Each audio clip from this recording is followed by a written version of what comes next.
টি-20 বিশ্বকাপে বাংলাদেশের পরিবর্তে খেলতে যাচ্ছে স্কটল্যান্ড। অবশেষে তার আনুষ্ঠানিক ঘোষণা দিল আইসিসি। এর আগে আইসিসির এই সিদ্ধান্ত চূড়ান্ত বলে খবর প্রকাশ করেছিল ক্রিকেট বিষয়ক ওয়েবসাইট ক্রিকবাজ। এমন খবরে প্রকাশ্যে কথা বলেছেন পাকিস্তানের স্বরাষ্ট্রমন্ত্রী ও পিসিবি চেয়ারম্যান মহসিন নাকভি। রবিবার লাহোরে এক সংবাদ সম্মেলনে পিসিবি প্রধান বলেন, বাংলাদেশের সঙ্গে অন্যায় করছে আইসিসি। বাংলাদেশের সঙ্গে অন্যায় করা হচ্ছে। তারা ক্রিকেটের বড় অংশীদার। যে কোনো মূল্যে তাদের বিশ্বকাপ খেলতে যাওয়া উচিত। দেশটির সাথে এই অবিচার করা উচিত নয়। 2025 চ্যাম্পিয়ন্স ট্রফিতে ভারত পাকিস্তানে খেলতে যেতে অস্বীকৃতি জানালে ক্রিকেটে পরিচয় হয় হাইব্রিড মডেলের। পরবর্তীতে এই মডেলেই হবে ভারত পাকিস্তান ম্যাচ। তারও একটা চুক্তি হয়। এই উদাহরণ টেনে মহসিন নাকভি বলেন, অতীতে ভারত ও পাকিস্তানকে যে সুবিধা দেওয়া হয়েছে সেটা বাংলাদেশেরও প্রাপ্য।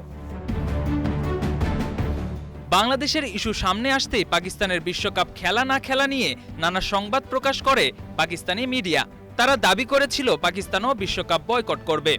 এ বিষয়ে সাংবাদিকদের প্রশ্নে নাকভি বলেন, সিদ্ধান্তটা পাকিস্তান সরকারের।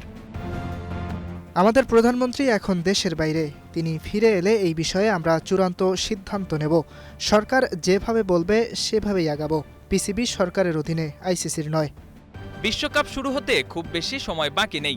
এই অবস্থায় যদি পাকিস্তান টুর্নামেন্ট বয়কট করে, তাহলে এবারের বিশ্বকাপ আয়োজন নিয়েই শঙ্কায় পড়বে আইসিসি।